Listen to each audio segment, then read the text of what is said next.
And with Starzik, I know you've still got a lot of confidence in him and everything, but I'm curious, as a freshman kicker, are you worried about his confidence at all? Like, how do you approach that this week? I don't think so. I mean, the first one he left right and a little wide. The second one, I mean, he hit really good. He probably overanalyzed missing and he barely missed the second one.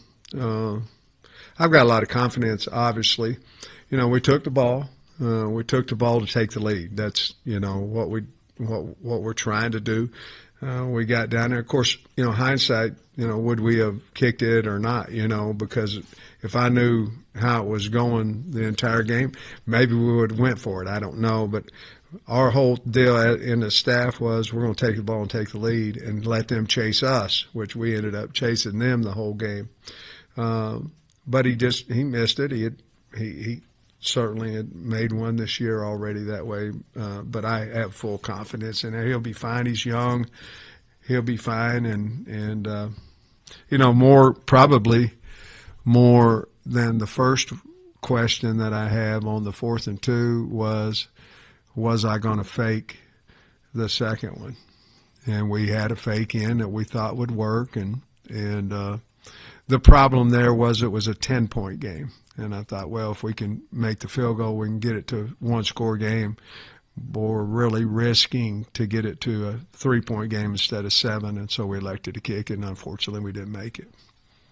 Oki back out there this past weekend. A handful of snaps. I mean, do you expect him to maybe ramp up a little bit more based on how it went this weekend? He needs to.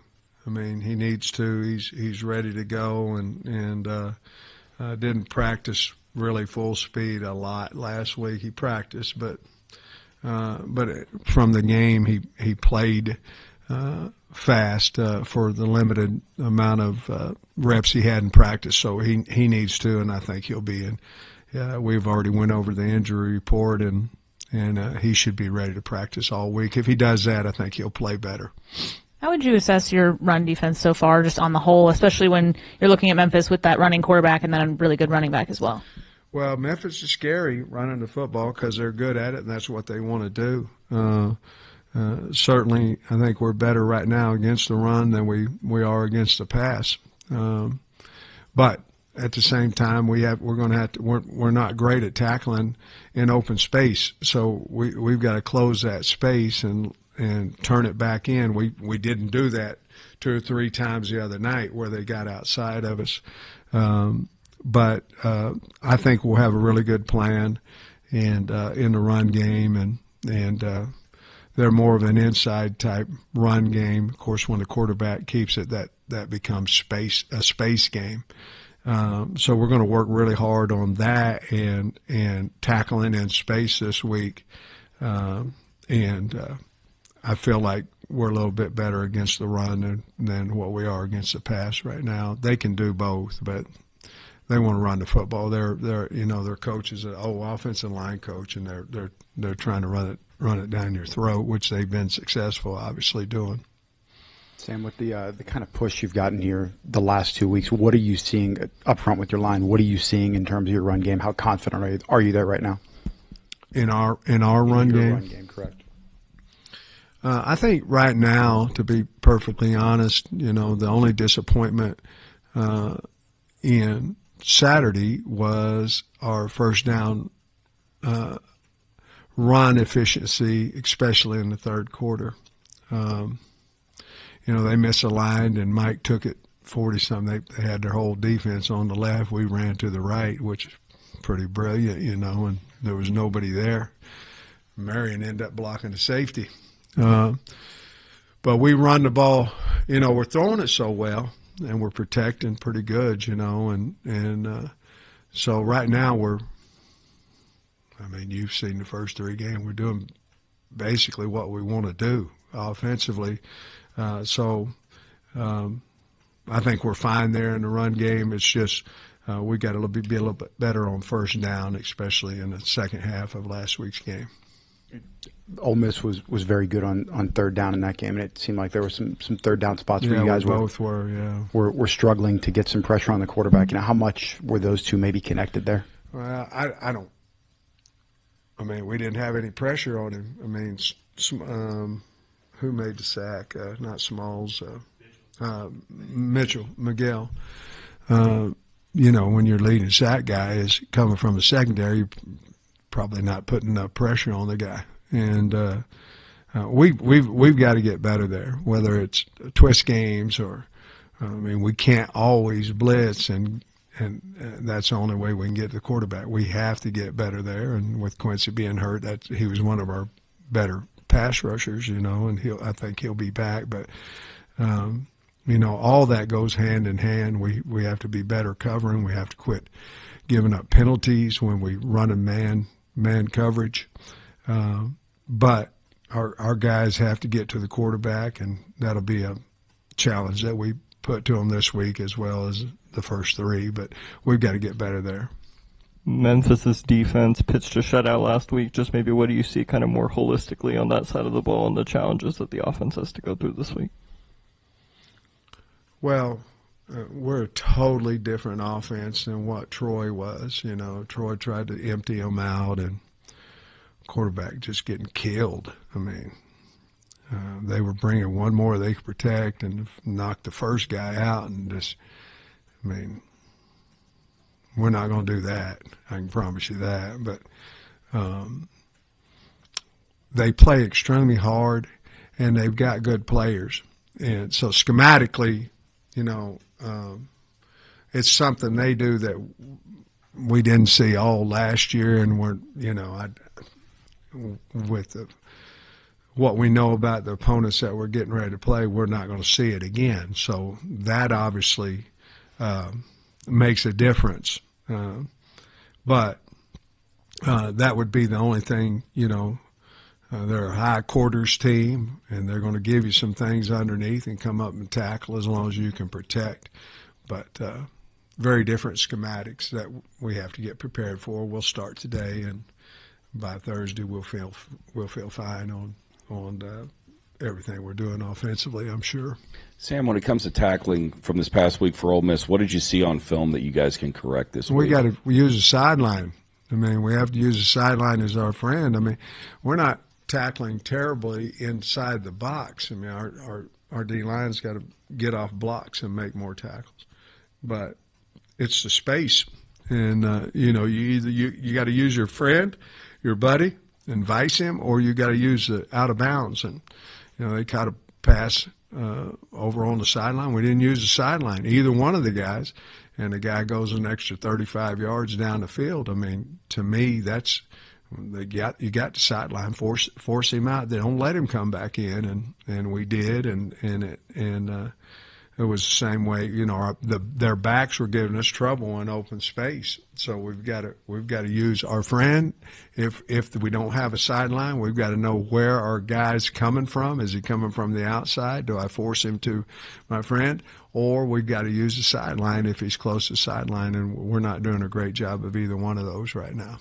When it comes to the physicality of practice, considering that you guys are a little nicked up, do you back off a little bit, or do you stay with the same intensity that you have? No, I don't think so. I think you go practice. It's a good question. I don't think so. I think, you can't have one or two guys hurt and affect the rest of the team, or you have 4 or 5 guys hurt and affect the rest of the team. You've got to get the team ready. And at that point, when you're backing off, I don't know that you're getting the twos ready either. We have a belief in what we do, and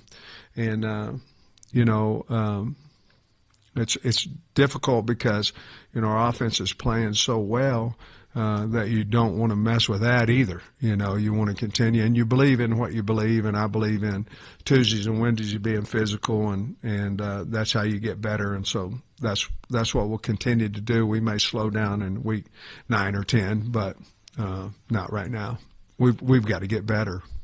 Coach, it seemed like, and really good to hear Kanai's doing so well. It seemed like when he got hurt, the long delay, the pause there at the stadium, being there. After that reset, your team really came out emotionally charged up. Was there a conversation on the sideline trying to keep everybody's composure there? What went on behind the scenes there? Well, I was out with Kanai, so I don't know exactly all the conversation that went on with the coaches. He got basically kneed by our own guy in the back of the head, and that was concerning to him, obviously, and to all of us. But I think, after the delay, it seemed like we played better, and got off the field defensively. And but I don't know that anything was said that necessarily kids love Kenai, so that may have been an emotional deal for our team. I'm just curious, Coach. I'm asking you the behind-the-scenes stuff today, but in that sequence out of the 2-minute warning, right? So you guys have the momentum. You come out, you run the screen pass to Jalen Brown. If you can at all, that conversation there, because you want the clock, right, to be milked too, but you have to score. How do you weigh that balance there in a tough spot? Well, my thoughts were not if we're going to score. My thoughts were how much time we can take off the clock and score. I mean, that was, I'm sure Lane was over there going, if they get another first down, I've got to start using my timeouts, to get the ball back. So, first of all, there was 26 seconds left before the 2 minute, and I go, hell no, I don't. We're going to wait. I felt like we could go from the 75 yards in 2 minutes with 2 timeouts. So I sure felt like we could do the 26. And I thought we were in great position. That they hadn't really stopped us. We hadn't stopped them, but we had the ball with a chance to win.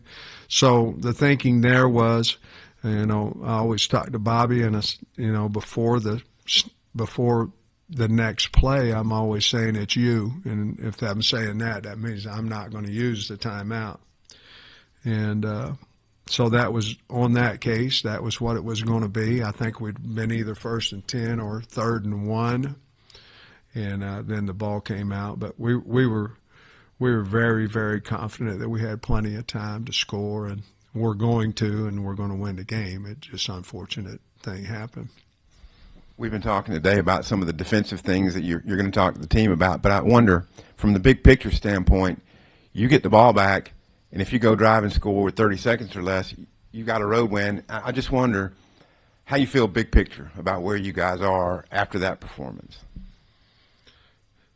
Well, I think let's start offensively.